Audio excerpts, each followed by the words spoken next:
Hello friends, it's Kayla. I'm very excited for today's video because we're going to be reading some of the lowest averagely rated books on my TBR. I'm going to go ahead and pull up my Goodreads Want to Read shelf.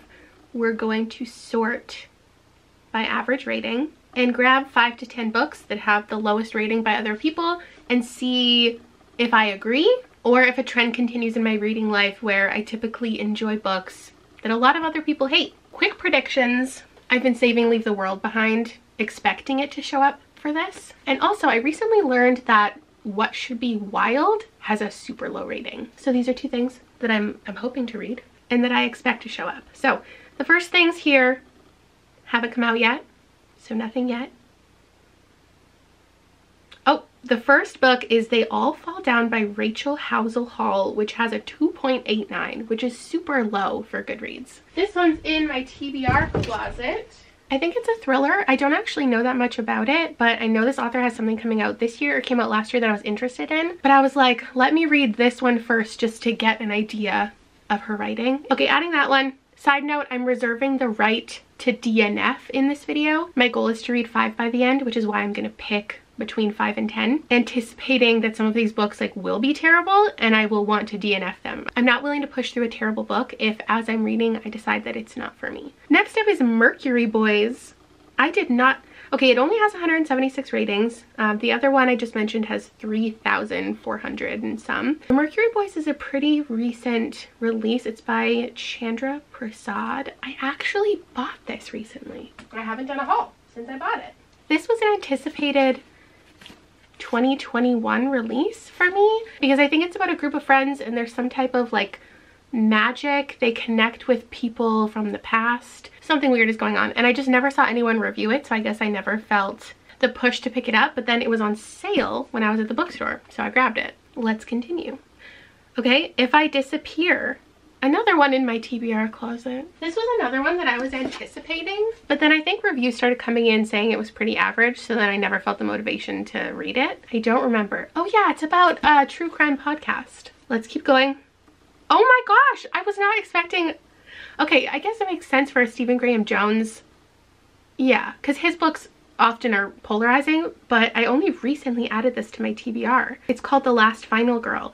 And when I was reading My Heart is a Chainsaw, I've read quite a few Stephen Graham Jones and I love him. I love his writing and everyone told me if I loved Chainsaw, then I should pick up The Last Final Girl. Also, when I was reading the Final Girl support group and didn't like that by Grady Hendrix, people told me I should pick this one up. So this has a 3.16. Having read from him before, I already can understand why this has gotten mixed reviews, and it's a really short one, so there we go.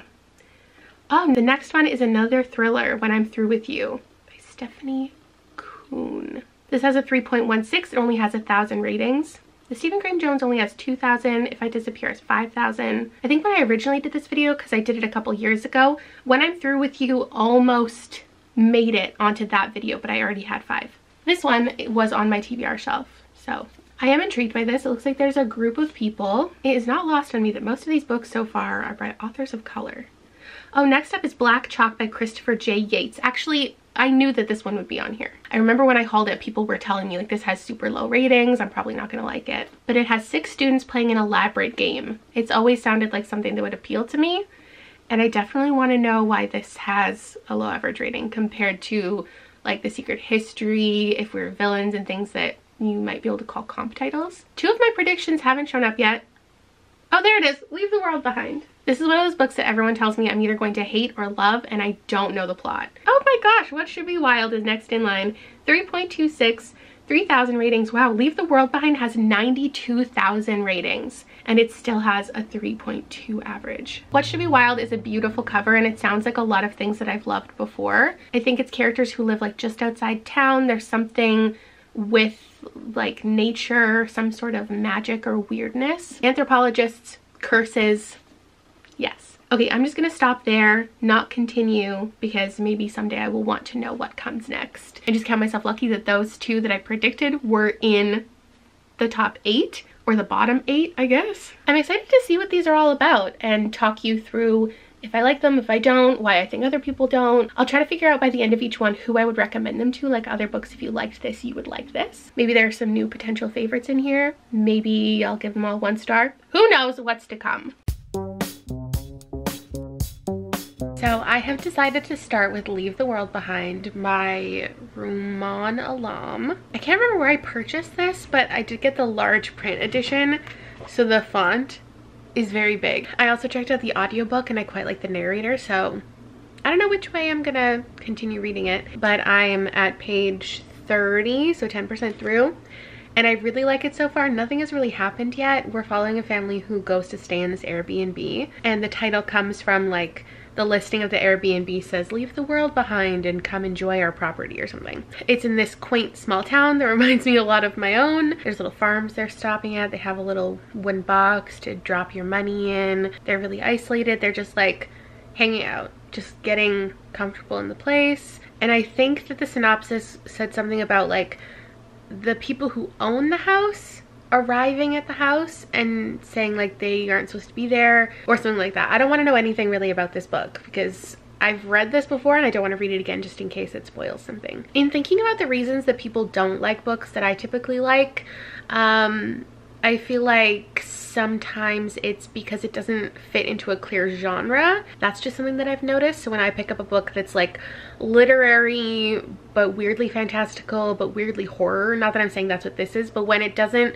fit into one box, I think it leads people to pick it up thinking that it is one thing, and it being a combination of things turns people off. Another thing people don't seem to like is like an ambiguous ending. I think even just the writing style can turn a lot of people off. Again, not specifically about this, but just in thinking about books that I have liked. I can't think of anything in particular this book is doing. So I just wonder what's gonna happen, where it's gonna go, how weird it's gonna get. Like controversial, problematic weird, or just like, is this reality weird?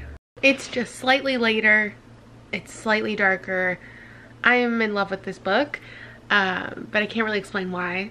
I'm between halfway and 2/3 of the way through. Nothing's really happened in the book.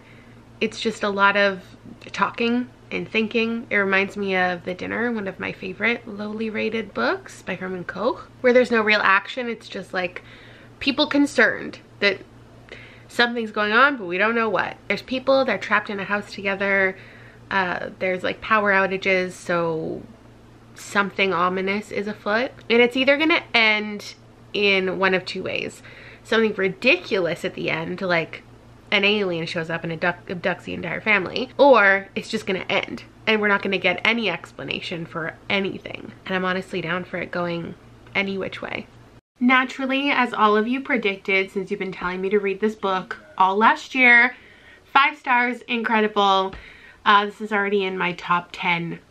Like, I think it'll be in my top 10 of 2022. It definitely appealed to all of my tastes, and the comp titles are super easy. If you liked The Cabin at the End of the World, this is like one of the #1 things that I would pair and recommend together. Tinfoil Butterfly, A House at the Bottom of a Lake, Catherine House, The Need. These all just fit together so nicely. They're different genres, like some are horror, some are clearly apocalyptic, some are vague apocalyptic. There's some fantasy, you know, and all of them have really low ratings. And they all have a similar ambiguous vibe.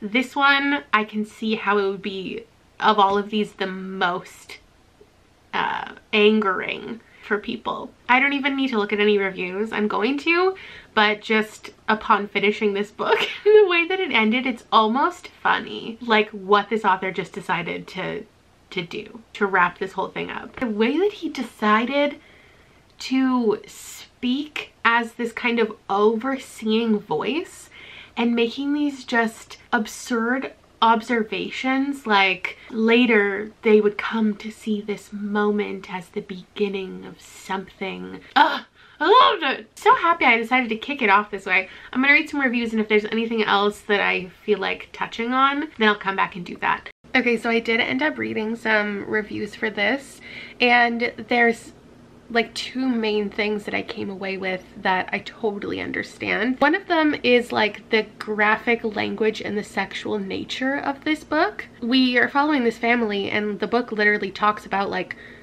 the genitals of every family member at some point. I think it's a good opportunity for me to actually acknowledge, like, I've talked about this in books before. It's like, why am I reading about the body parts of these characters?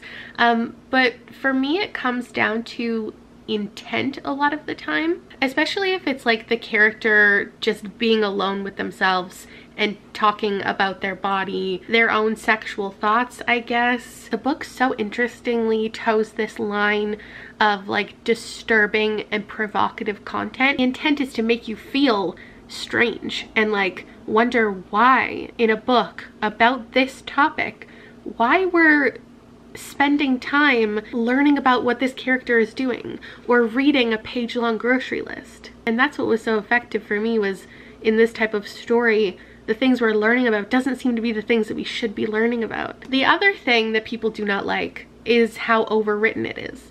And I agree that it is too descriptive, and again, we're spending too much time reading about things that don't matter and aren't about the plot. And the things that you would expect to have an over description don't. And it leaves you just in this strange situation of not feeling like you understand anything that's really going on. Because you're like, okay, there was this noise, but like, what was it? Like, describe it to me. But instead, we'll spend time describing like the color, cut, and length of somebody's hair. But it's not overwritten as a book, it's overwritten within itself. So like descriptions are overwritten. It's giving too many adjectives, it's using too many words. But the book itself is not like too long. It's not like you get an idea of something and then you just have to get the same idea over and over again. We're always doing different things. We're always talking about different things. It's a very simple story, but just the choices of how things are laid out is something that I am loving. I'm currently in live reading sprints on Bree's channel, The Locked Booktician, and I just read a little bit of Razorblade Tears, which is the book club book this month. And for these next sprints, I decided to read Black Chalk by Christopher J. Yates. It says 1 game, 6 students, 5 survivors. I've heard this compared to like If We Were Villains and The Secret History. I read the first like 2 pages and I already feel like it has a very strange writing style, similar to If We Were Villains, a little over the top, a little pretentious. There's something about a game, something about surviving. I'll read a couple chapters and then check in with you. I've secured the espresso. Yes. Feeling peppy. I secured another cup. I am at page 20. Okay. This is a slow moving book for me. It's a very like smart / pretentious main character, so he's using a lot of words that I don't know, and it's a little bit of a slog to get through, but I think I like it. I am at the halfway point of Black Chalk. We're in a couple different timelines, but not a lot is happening in the after timeline yet. Like, it talks about how there's going to be this reunion, but we haven't hit that at all. This man that we're following, Jolien, is having like a psychotic break. He is just inside. He's doing all of these rituals every day. He is scared of leaving his house. And eventually I think we're going to build to the reunion portion, but I don't think that's going to be much of the book. These characters are just meeting each other and then they're starting this game. The game isn't fully described, and I think that's done very intentionally, and I do enjoy that, not really understanding what the game actually looks like. I don't want to read the rules of the game. It's something to do with like poker and cards, and what it leads to is all of the characters and the participants having to complete like dares, having to embarrass themselves. If they fail certain missions, they have to be punished in certain ways, but it's not like too dark. A lot of them are silly things, and the ways that the characters react to getting their dares is like a little much. So it's making it a little more lighthearted and like soap opera-y. Anyway, I wish we got more school stuff, more like in classroom things, because the one thing that's lacking for me is the setting and the atmosphere.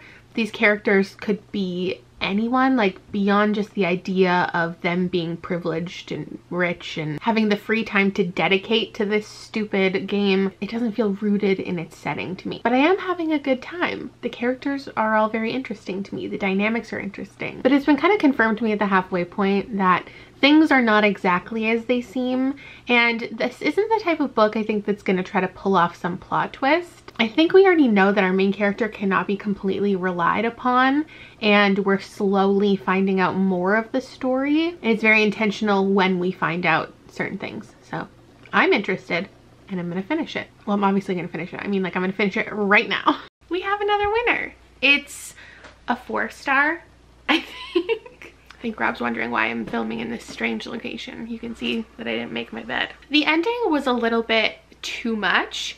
And I will agree that you don't like any of the characters by the end, and there is this element of not really understanding why they're so committed to this game, because beyond just like a cash prize and the pride involved, there's not that much incentive. Just in reading other people's reviews, I agree that some people expect it to be darker. I totally get that. A lot of it feels just like really stupid, but obviously it was a fun time for me.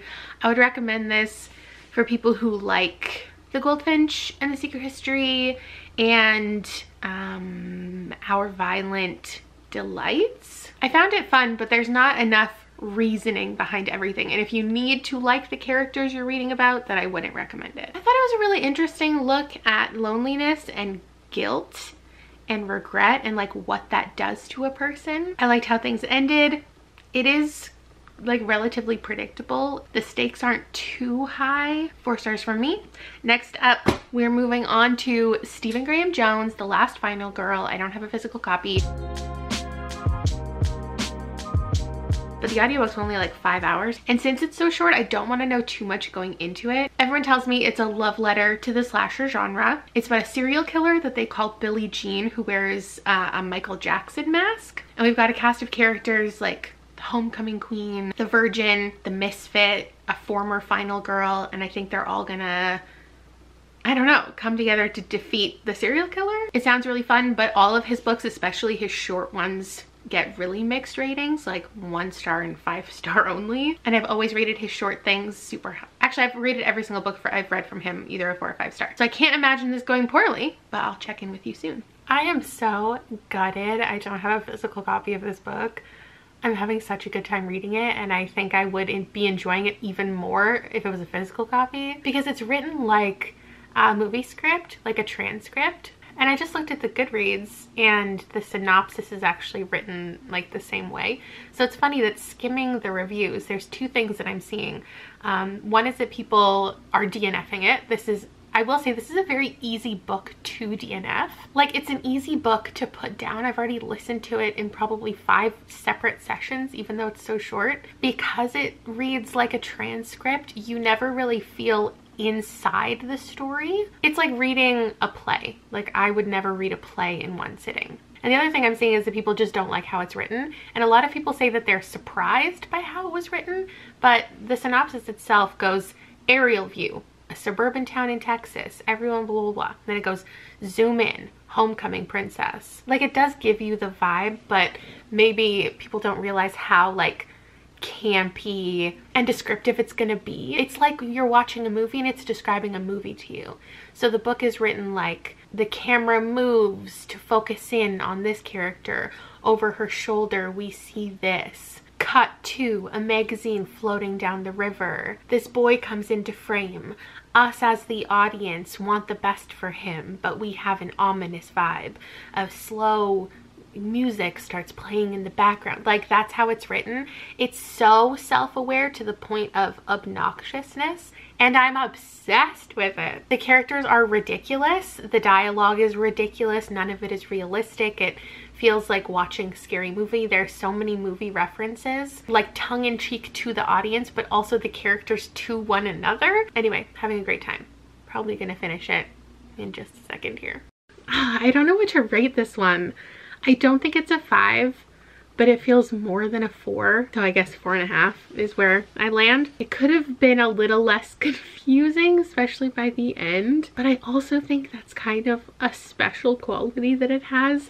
There comes a point where you don't really know who's talking anymore or who the book is talking about, because there's a couple different characters.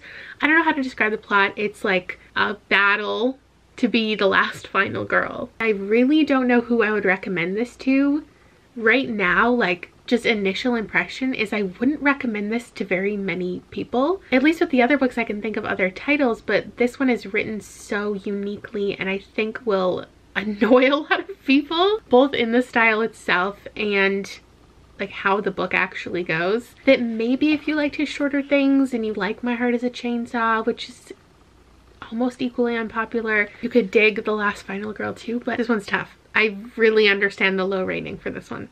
But anyway, moving on to the next. Okay, I haven't left my house in a week, so I thought we needed a change of scenery since you've seen every corner of my home. I'm about to take a cute little bath. Here's how you know when I need to wash my hair, when you can see through it. So since I'm clearly in a fruity mood, this is what I'm gonna give a go while I'm in the bath. If I disappear, Eliza Jane it's probably not Brazier. Continuing the big fruit vibes, I got the Lush Valentine's collection. Rob went and picked up for me. They do this really cool, not cool, but easy pickup. This is a peach. How adorable. I really struggle with like just wanting to save them and wanting to use them. What do we have next? I don't remember. My bad. This one's a it's carrot, but it looks like legs. That one smells great. This one is heavy. Ooh, and a sample of Posh chocolate. Oh, you can't really see it. Come on, get your beauty guru shit together. It smells great.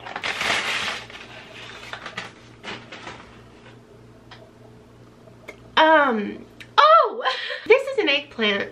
I mean, with the carrot not being life size, I didn't expect the eggplant to be life size. Anyway, this is a thriller. Oh yeah, it's like a weird thriller. This woman goes to track down her favorite podcast host who is missing.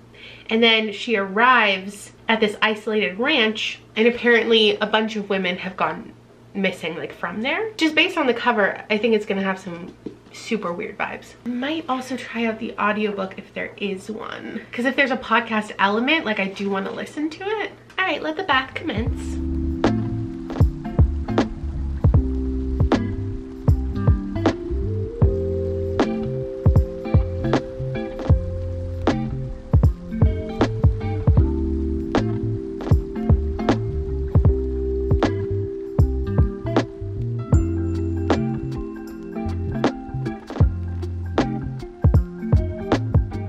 Got 100 pages in and I'm incredibly intrigued. I thought that this of all the books honestly was going to be my DNF if I had to predict one. Right now it definitely does not feel like a thriller or mystery though. We're just following a woman who's going to not even a small town but like a ranch. It more so feels like one of those, you know, women's fiction stories where a lady's just at a crossroads in life and wants a fresh start and she ends up like volunteering at a farm, but then she's trying to find this missing woman, but not really because she's not really leaving the farm. She's just like constantly pondering about this missing woman. It feels like a one-day read. I want to know where it's gonna go. I'm now halfway through and my initial intrigue and interest has petered out. Nothing has happened.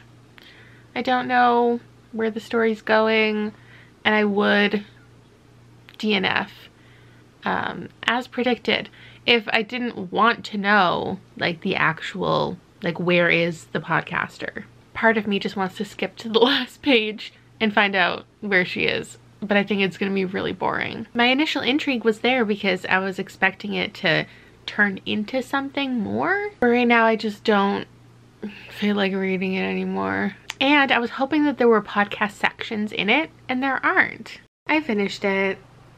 I wish I didn't. I don't know my final rating. I think it's a 2. The most annoying part about this book to me is that there's a reveal on page 240. 240, right at the end, that's in the synopsis. Like, that's so stupid. I wish this book had done 10 things differently. I don't think the ending was good, but it wasn't even interesting up to that point anyway. I do like a unique narrative style and a narrative voice. The main character is a little bit obnoxious and obsessive, and it's a perspective I am always interested in reading from. I don't know about recommendations. I have to think of thrillers that I rated lowly because they weren't particularly thrilling, and about like finding someone missing or like running away. Maybe if you liked The Outliers, or maybe Still Mine by Amy Stewart. But yeah, all the other things that come to mind are podcast books, and I wouldn't recommend any other podcast book. Well, I would recommend podcast books instead of this podcast book. So read like 6 Stories. I Know You Know by Jillian McMillan. Sadie is always a pretty easy rec. And you know, other ones that I can't think of right now because I'm tired. I'm gonna go to bed. I'll see you tomorrow. Hello friends.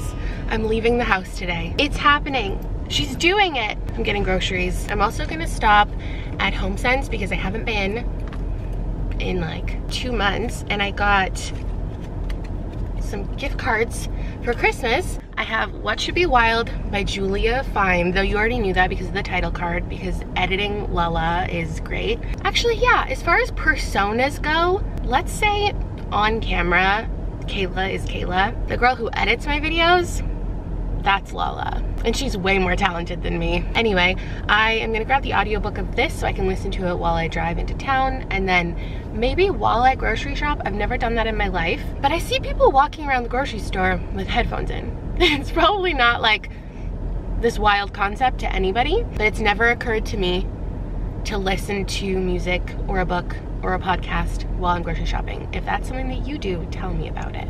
Like, I wanna know what people are up to. Should we do a little montage? Would that be weird, a grocery shopping montage? Sure. First, ow, we need to grab a coffee.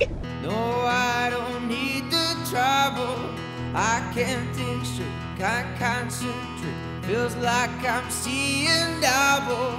You're on my mind, deep in my head. I think you're taking over me.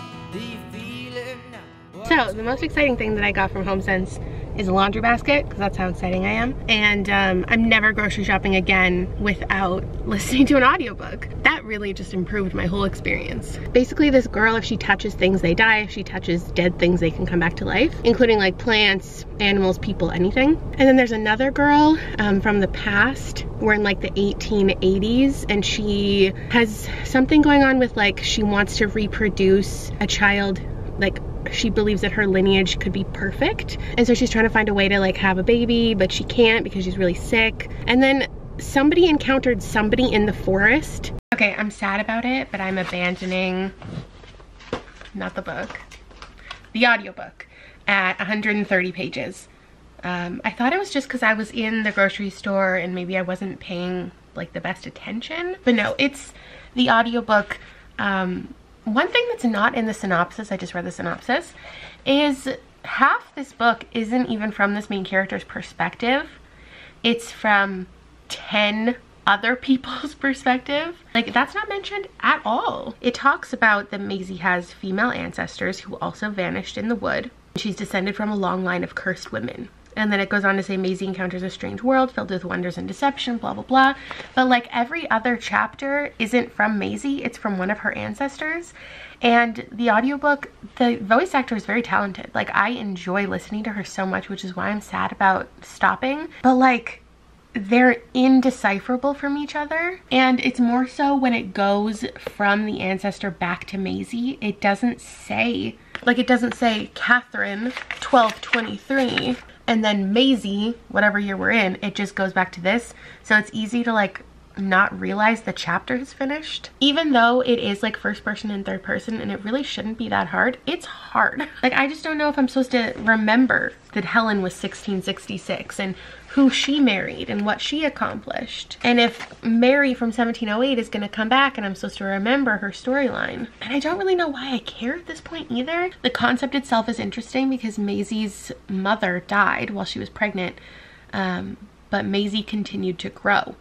And the doctors like kept an eye on her and like helped her along in her mother's like corpse. And so now when she meets people, she explains her family history, and she was this big news story. I'm interested, but I'm a little lost. So, physical book. Now, I'm making a charcuterie board. So, hang out with me and build that real quick. And then I don't know that I'll be in a frame of mind to continue reading tonight, but I'll update you probably tomorrow.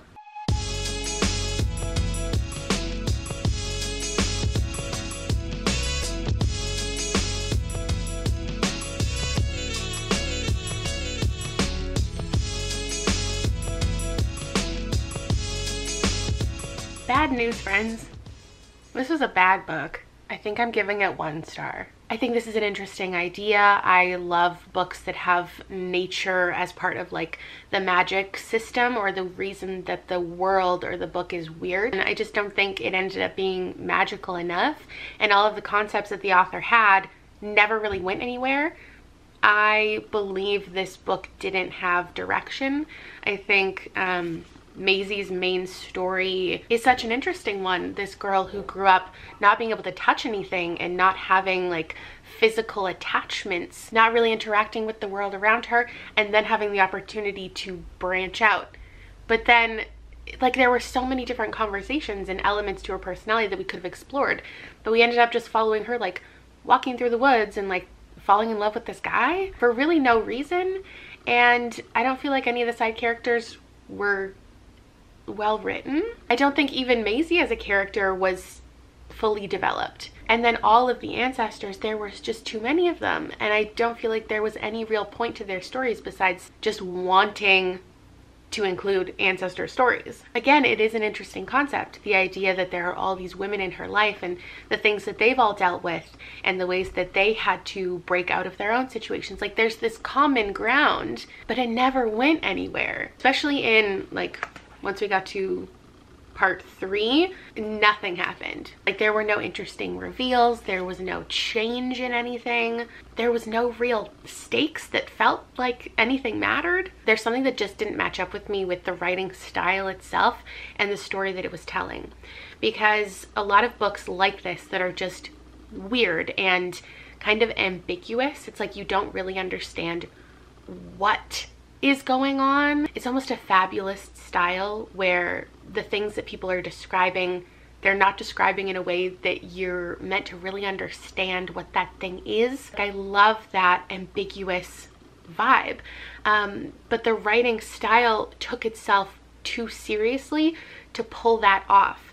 There was no fun, there was no tongue-in-cheek writing style with that, and it needed that to pull off the almost whimsical nature. I briefly looked at reviews and they all seem to say the same thing about it not feeling like it had an intent and it had a clear ending and they didn't understand the purpose of the ancestors. And then there is like sexual content that people took issue with. Some of the ancestors, there were random seeming sex scenes and like some incest. This was a flop. So move on to the next one.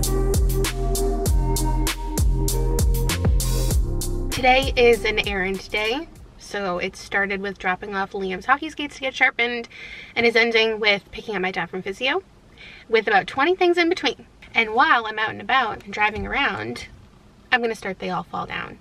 This is the lowest rated of all of the books. I have the audiobook going. It's a very dramatic type of narration style, writing style. It seems to be about this woman and she's going on a reality show, but we haven't learned about the reality show. We're like 50 pages in. There's no real information yet, except that this woman had something go down back like at home with her daughter and her dance team, and there was some type of altercation, and now she's like running away and escaping and needs money. And this reality show where she's expecting to go to this island and like just it sounds like Survivor. It says it's a luxurious private island off the coast of Mexico. There are 6 other strangers. We've gotten introduced to all of them. Strange accidents stir suspicions as one by one they all fall down. So it's very much Agatha Christie vibes. There was a reference. There's a quote from And Then They Were None right at the beginning. What is that called?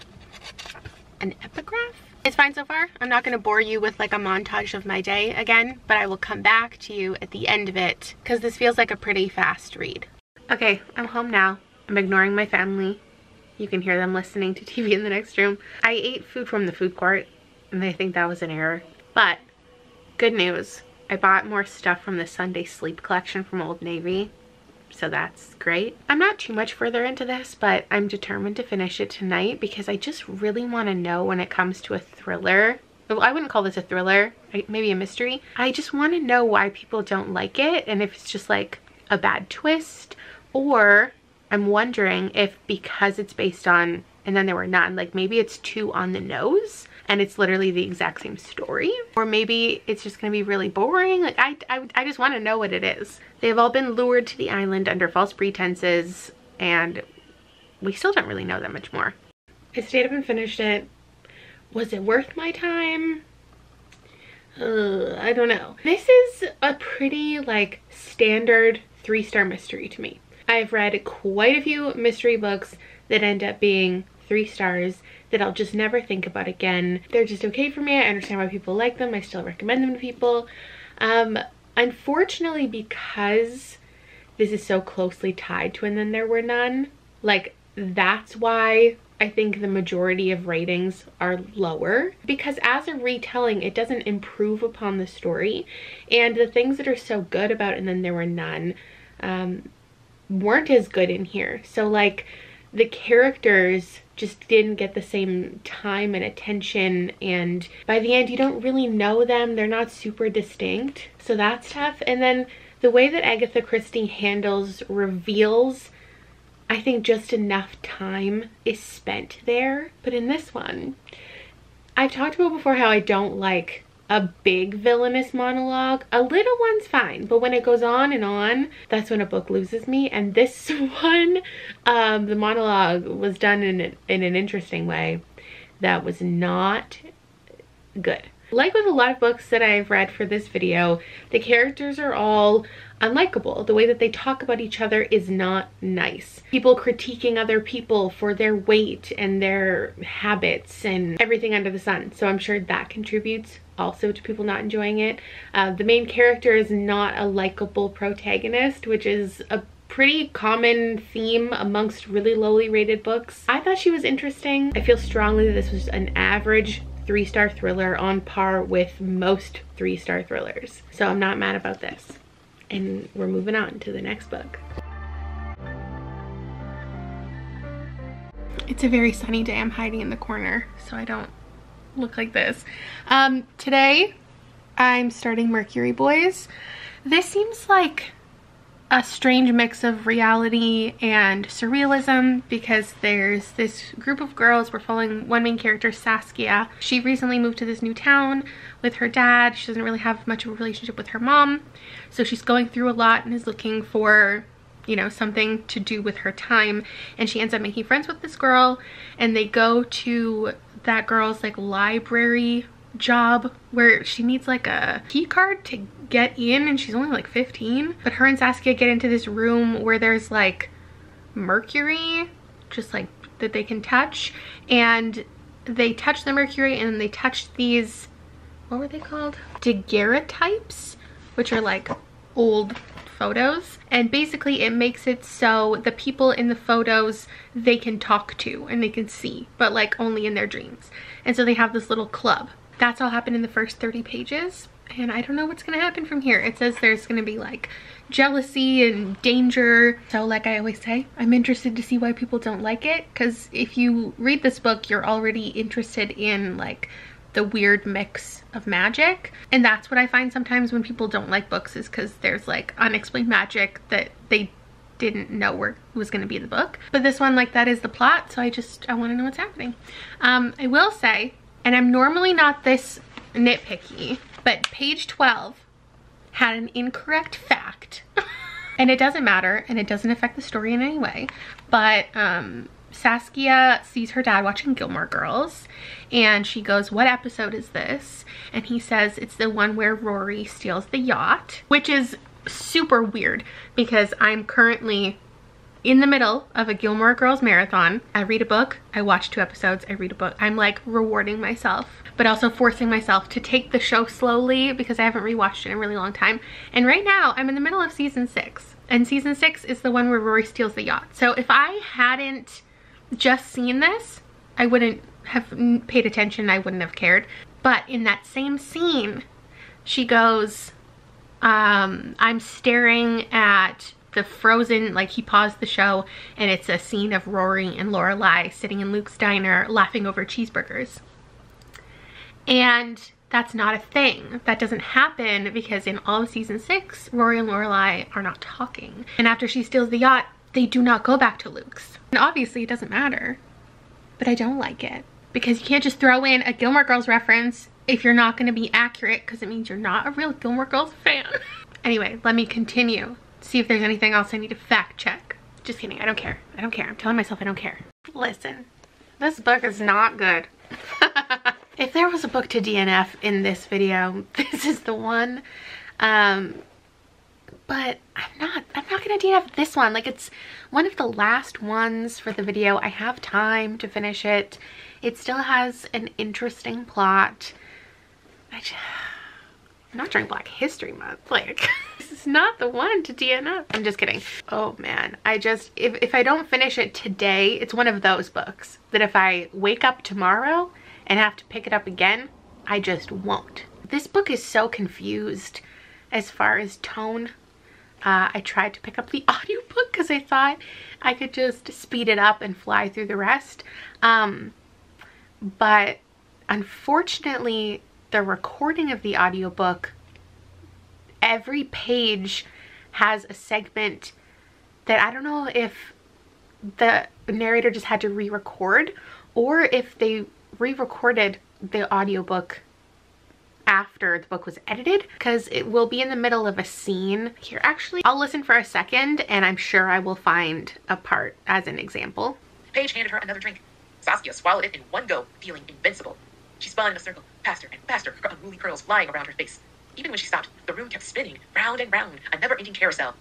She collapsed in a fit of laughter, watching the girls from the floor. They seemed larger than life, prancing around in their glamorous dresses from bygone eras, faces glistening. I know that probably doesn't sound like a big deal at all, but it took me 4 minutes between filming my first clip and filming this clip. So every 3 to 4 minutes, the sound will change and it's just super distracting. But anyway, half of the book feels very like intense. It's taking itself very seriously. But then half of it feels like an after school special.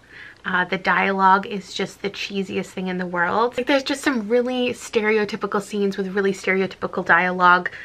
She's like in the grocery store and she runs into her crush while she's holding a box of tampons and she's super embarrassed. And then it'll switch to a scene where she's like burning herself on a candle to be a part of this club. And then there was this coming out scene that it was just like every cliche. Maybe this could be considered spoilers, not this specific thing, that one of the characters we find out is gay.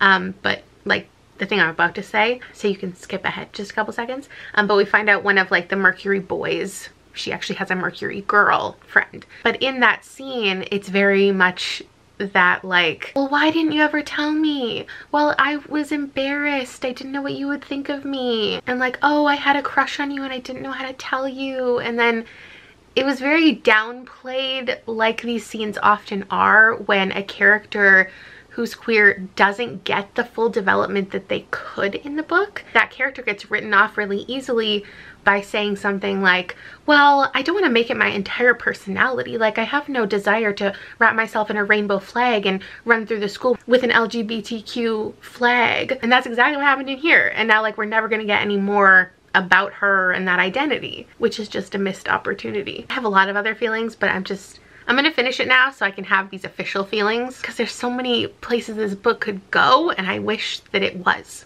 Well, I struggled my way through it. Of all the books that I read for this video, this is the one that I think has potential for its average rating to change the more reviews that come in. I just think it hasn't found its target audience yet. And you would think that target audience would be me, because this book is actually about toxic friendship. It's about a group of girls and the selfish ways that they behave and the way that they take advantage of each other. It's about jealousy and power dynamics, and that is something that I like, but just not within another genre, because I think those dynamics are fascinating. Listen, I'm not a teenage girl, and I actually don't think I've seen any reviews from teenage girls, so I would like to find some to see if they find the representation of a teenage girl in today's society accurate, because it felt like a woman my age trying to write from the perspective of someone half her age, and mostly referencing pop culture that women our age enjoyed, and putting those interests into a teenage girl in order to make her seem like quirky or interesting or different. Just didn't really work for me. I think this book attempted to have a conversation. It started to have this really interesting conversation about life and death, and about like eternal life. There was a short conversation that one of the girls had about how she doesn't really care about life anymore, and how now that she knows that people can become daguerreotypes, I know I'm pronouncing that wrong, but like knowing that your life can continue after you die, that just changes your entire perspective on your life, because these men that they're visiting, like, they're still living out their existence in these photographs, and it's proven. And there was a tiny bit that was getting into that, and then we just went into these stupid dynamics between the girls and boyfriends and storylines that are interesting and important, but could have been their own book. Like, it was trying to tell two different stories, and there was most definitely not enough magical stuff and not enough exploration about the idea of mortality. A recommendation I have is We Were Restless Things. I feel like these both do a similar thing. There's one like little thing, a gripe that I have. I don't know if the book took enough time to explain how dangerous mercury really is, because the characters are worried about encountering mercury, but then the book gets to a point where they're literally ingesting it, and one of the girls goes on a tangent about how mercury isn't actually any more dangerous than encountering your everyday chemical as long as it's in small doses. And she is like villainized in certain moments, but I don't know that the book, like, I think it should have, not that I think that teenage girls are stupid and anyone reading it would think that it was okay, but I think it was missing just a little moment to be like, no, like, actually don't ingest mercury, which is not a sentence I ever thought I would have to say. That's that on that. I'm so sad I didn't like it. I am just getting ready to watch Never Been Kissed with my channel members for our Valentine's movie date. I've got my Valentine's shirt on. And as soon as I'm done this, I'm gonna hop into my last book, which is very on color trend with what's going on. This is When I Am Through With You by Stephanie Cohen. And it says, Ben Gibson is many things, but he's not sorry and he's not a liar. He will tell you exactly how what started as a simple school camping trip in the mountains ended the way it did, about who lived and who died. It says it's a gripping story of survival and the difference between cruelty and perfect love. I often love books that are like set outside and they're about survival and they're about camping, but I don't know how much of the book is going to take place there or how much is going to be him just like talking about the relationships after the fact. It says it's tense, it calls it a thriller, it calls it riveting. There's a group of friends, like, it sounds good, but when I posted this, a couple people said they had DNF'd it, they hated it, which isn't really surprising since I already know it's a low-rated book. But again, just very curious what it could do. Okay, my movie's over. It was a good time. The movie does not hold up as much as it could. While you wait for me to read the book, though, that I'm supposed to be reading, I thought I would open a package because I feel like there hasn't been too much substance in this vlog outside of actual reading. Something fun we can do together is opening the Netflix book club box. Don't really know what that means, but it sounds fun. This is beautiful and humongous. Is there going to be a book in it that I'm supposed to read and then there's an upcoming movie for something? I don't know what adaptations are coming, if this is going to be a regular thing that they're doing, or if they're just trying to promote like their first month. I don't know what's going on. Okay, oh, an envelope just fell out. Okay, look at all those movies. Some adaptations I've enjoyed, some I haven't seen.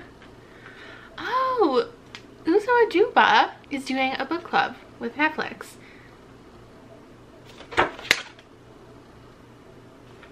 I just got a free 6 months of Netflix. Shut up. Hello, fellow bookworm. I've always been a reader. Oh, this is a letter from her. Netflix has been bringing some of my favorite books to life over the years, so they decided to launch a book club and asked me to be the inaugural host. Each month I pick a book that will be making its way to Netflix and host a conversation about the adaptation process with the cast, creators, and authors over a cup of coffee at Starbucks in a new social series. But have you read the book? That's what the book club's called. Our pick of the month for February is Feels Like Family, the third book in the Sweet Magnolias series. I've definitely heard of that series. I haven't read it. But if any of you have read it, which I'm sure you have because it's a pretty popular series, like this is obviously an opportunity for me to inform you in case you didn't know this was a thing. That's what marketing is. Is this a blanket or a robe? Either way, I'm dying. I will absolutely be watching the discussion just because I'm interested to see what it's about. Look how cute this box is.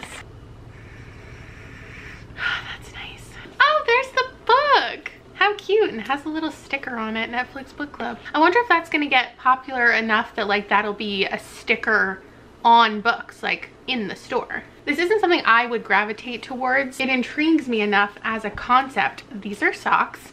To follow along with the book club and see what else their picks could be in the future. How kind of them. That is a nice ass bookmark. What a box. Oh, a Starbucks. So this is like partially sponsored by Starbucks, I guess, since the discussions are happening at Starbucks. This is great. I'm using this. Oh, and then they also sent Bridgerton, because obviously it's a favorite. That's so cool. I love being included in mailings like this. They did reach out. I can't remember who reached out. I think it was somebody via like a third party that was like, can we send you something from Netflix? And I was like, yeah. Okay, well now that I'm all snuggled up, I have no excuse not to read for the rest of my afternoon. So I'll get back to you about my book. This is epic. Thank you so much, Netflix. Netflix? I just said thank you to Netflix? What a life. I'm one chapter in, and that was one of the most intriguing first chapters I've probably ever read in a book. We have a little like obnoxious, I'm so smart, a little pretentious main character. And he just in like 3 pages describes his relationship with this new girl named Rose, who like takes charge of their relationship. They have their first time together with everything. He's writing an essay on Lord of the Flies, which I love. And he is born, I'm pretty sure he's an Aries, but he's like talking to the reader and like what type of way he wants to describe Rose to us. And he says something, but that's not the Rose anyone wants to hear about, is it? Tragedy is infinitely more interesting than bliss. That's the allure of self-destruction, or so I've found. And then it goes on to talk about how much they need each other and how he kept her alive. The final line of the first chapter is, so why'd I kill her? I'm intrigued. I am intrigued. If you hear crackling, it's my super fancy fireplace. I don't know why this just seemed like the right choice to listen to this while I read. I think we have a winner. I think we have a video sandwich. It's my favorite type of reading experience where the first book of the video and the last book of the video are incredible. The middle gets a little dicey, but we end with a bang. This is just my type of book. It's not a thriller. It's not a mystery. The titles that I would compare to this are like those vulgar teenage boy contemporary books where we're just following this apathetic guy who just doesn't know what he's doing in life. Let me grab some examples. I haven't read these in a while, so forgive me if I'm incorrect, but like some of Sean David Hutchinson's books, like maybe a little bit of John Green, The Spectacular Now, oh my god, Tommy Wallach, and Jesse Andrews. Now, I didn't rate all of these super highly, but when this perspective works for me, it just really works for me. Also maybe like November Criminals, and what's that book called? Bleed With Me or Bleed Like Me or something like that, where we're following a person who is just not doing well. This guy in particular has experienced trauma. He's been through a lot. He hasn't really confronted a lot of things, and so he's going through life making these decisions and not really knowing why he's doing what he's doing, and he's kind of sabotaging himself. And I absolutely understand why people do not like this perspective. I haven't read any reviews yet, but I'm excited to look at them and see if I'm right about like just the tone. The tone of this is really hard to get on board with, because like who wants to follow a character who just like feels no purpose or motivation, is just going through life and is just like clearly depressed and doesn't really have the language to even talk about that. And so instead he's just kind of an asshole, and he has this very unlikable way of of speaking even to the audience. And then the book also gets a little weird because they're going for this hike. On this school trip, they encountered some weird people in the mountains and it's weird. I don't know if it's gonna start to feel thrilling or survival-like or what it's gonna be, but we end certain chunks of the book with very ominous, over-the-top language, like those were the last words he ever spoke to me. And now we're getting into the next part. The thing about reading 5-star books in this type of video, like in this context, is that like trying to defend them doesn't seem like the right move because I already know that people don't like them. And so it's weird to try to recommend this to someone knowing that it's probably not going to go well, even though I enjoyed it. So I'm not going to spend my time defending this book. But I loved it. It did turn into a more like action thriller at the midway point. It was slow to the middle. I was enjoying it. And then it got so chaotic in just like 30 pages. Like absolutely everything you could think could happen in the middle of the woods happened. It gave me a bit of Be Not Far From Me and Wildfire vibes and The River at Night. Looking back on reviews was a mistake because we were all just a little unhinged with our reviews in 2017. And I don't, again, want to seem like I'm trying to argue someone's review, but like a 1-star review that just said, I don't like camping. And this was a book about camping. Like, what? And then there was a 1-star review that was just like, Rose was unlikable and selfish and manipulative. And it's like, I have that like feeling that I constantly have when I read books with unlikable characters where I want to just shout, that was the point. I understand why you want to understand a character. Like, I do get it. When a character is unlikable and is obnoxious, you might think that the book is then trying to absolve them or is trying to give them that moment of retribution and you think it's undeserved. So I think that's why some people don't like the unlikable character arc. Sorry, I have a memory foam mattress and I'm slowly sinking as I talk to you. And I can't adjust the camera because you're sitting on my bookshelf. I just love a book where we have such a complex, unclear character design. I think that's so authentic and I love it. I love how messy the relationships were in here. I really don't think this is an objectively good book, but it's my type of over-the-top ridiculous mess, and that's why it was 5 stars. Video done. Let's do a wrap up. I don't actually think anybody really needs a final thoughts. I could have done that last night, but I was so tired I couldn't really remember what all the books' ratings were. But the video just feels incomplete if I don't hold up all the books and wrap it all up, just in case for some reason somebody skips to the end. Maybe I was blabbering too much and they just wanted to know my final thoughts. So my favorites from this video were Leave the World Behind, which I gave 5 stars, and I recommend to some people. My second favorite was When I Am Through With You, also 5 stars. I can't think of many people I would recommend this to. My next favorite is The Last Final Girl, 4.5 stars. Which I also don't feel like I can confidently recommend to anyone. Coming in at 4 stars was Black Chalk. I can confidently recommend this to a good amount of people. Next up is They All Fall Down, which I gave 3 stars, and I think I can easily recommend to people as well, especially if you haven't read And Then They Were None. Coming in at a 2 for me was If I Disappear, which I also think is like an average kind of mystery that there are people who I could see enjoying. That also, I think I gave this one a 2, Mercury Boys. I do think there's an audience for this, but I don't know that it is the book's target audience. And then lastly, a 1 star was What Should Be Wild. This one is tough because I've had people directly recommend this to me saying that they loved it and we have loved similar things in the past. So I know there is an audience for this. I think they're hard to find. And that's more based on ratings than just me. Some of the books here got 3 stars across the board from like every reviewer. And then some got 1 star and 5 stars. And that's it. So that latter one is more easy to recommend because I would rather go into a book knowing it's going to be a 1 or a 5 and risking it than going into a book knowing it's going to be a 3. Anyway, I thought this was a fun experiment.